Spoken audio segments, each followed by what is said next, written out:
रोहन और मैं हमारे दोस्त विनोद की शादी में उसके गांव जा रहे थे। उसका गांव काफ़ी दूर था, लगभग 7 घंटे का सफ़र था।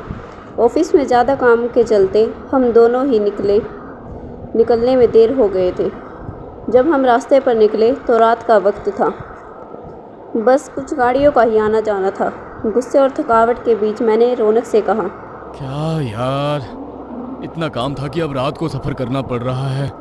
रौनक हंसते हुए कहता है, चल कोई नहीं, रात का सफ़र और भी ज़्यादा मज़ेदार होगा। बस ध्यान रखना, इस रास्ते पर बहुत कहानियाँ सुनी हैं। हम दोनों की बातें चल रही थी और धीरे धीरे हम सफ़र पर आगे बढ़ते जा रहे थे। अब रात के लगभग 10 बज रहे थे।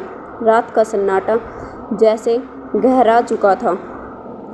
गाड़ी के अंदर पुराने गाने हल्की आवाज़ में गूंज रहे थे और रोहन की आंखें धीरे धीरे बंद होती जा रही थी।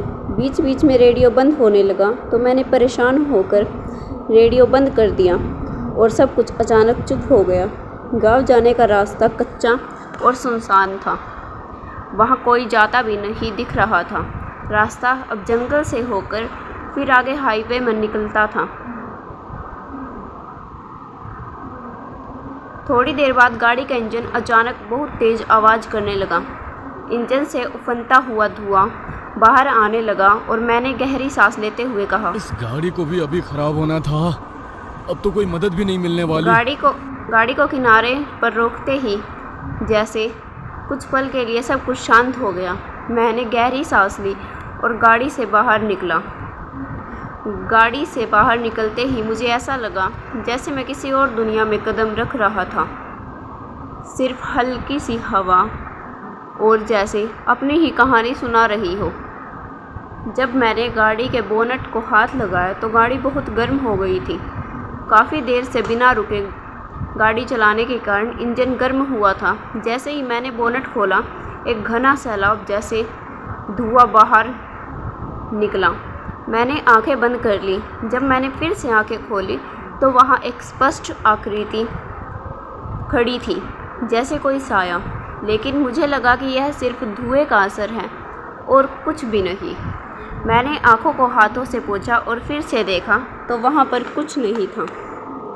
घड़ी में 11 बजने वाले थे और जंगल की खामोशी एक भयंकर अजनबी एहसास में बदल चुकी थी। गाड़ी का बंद होने एक खौफनाक संकेत लग रहा था। मैं मन ही मन सोचते हुए गाड़ी के पीछे से पानी की बोतल ले आया। मैंने पानी की बोतल उठाई, लेकिन जैसे ही बोतल के ढक्कन को खोलने लगा, जंगल के कीड़ों की आवाज़ अब मुझे बेहद खौफनाक लगने लगी थी।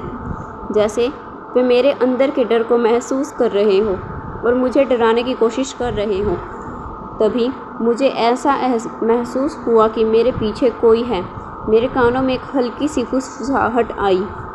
मेरी सांसें रुक सी गई।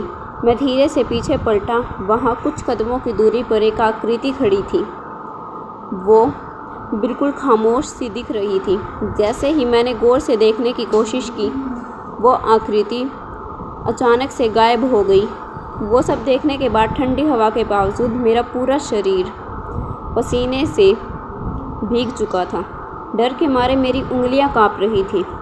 मैंने पानी की बोतल को फेंक दिया और गाड़ी का बोनट बंद करके गाड़ी में लौट कर बैठा। मेरी घबराहट और बढ़ गई। गाड़ी के अंदर सन्नाटा था, सिवाय मेरी तेज़ धड़कनों के। रोहन की तरफ देखा तो वो बिल्कुल चुपचाप सो रहा था। मेरी गाड़ी में डर था, लेकिन मैं किसी को आवाज़ नहीं दे पा रहा था। गहरी सांस लेकर मैंने चाबी घुमाई।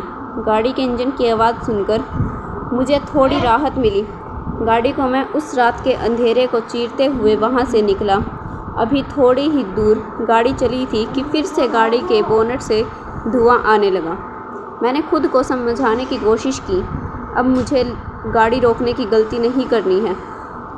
अचानक गाड़ी की हेडलाइट में मैंने देखा कि सड़क के बीचों बीच कोई खड़ा है। पहले तो मुझे लगा कि यह कोई पेड़ था, झाड़ी होगी, लेकिन जैसे ही मेरी नज़र उस पर पड़ी, मेरे सामने आई बिना किसी सोच के ब्रेक लगा दी। लेकिन गाड़ी का नियंत्रण मेरे हाथों से पूरी तरह से निकल चुका था। गाड़ी एक भयानक झटका था और सीधे जाकर एक बड़े पत्थर से टकराई। अचानक कुछ देर तक सब तरफ एक अजीब सी खामोशी छा गई। चारों ओर सिर्फ सन्नाटा फैल गया। चांद की हल्की रोशनी भी उस घने अंधेरे में गुम हो चुकी थी। धुआं और अंधेरे के बीच मुझे कुछ देर बाद होश आया। घबराहट में मैंने रोहन की तरफ देखा। वो भी सीट पर पड़ा था। तुम ठीक हो? उसने मेरी तरफ देखकर कहा, मैं तो ठीक हूँ, लेकिन ये सब कैसे हुआ? मैं सुगम होकर उसकी तरफ देख रहा था, लेकिन कुछ भी महसूस नहीं कर पा रहा था। मेरा दिमाग पूरी तरह से अंधेरे में खो गया था, जैसे मैं किसी भयानक ख्वाब में फंसा हुआ था। मैं भागकर जोर से चिल्लाया।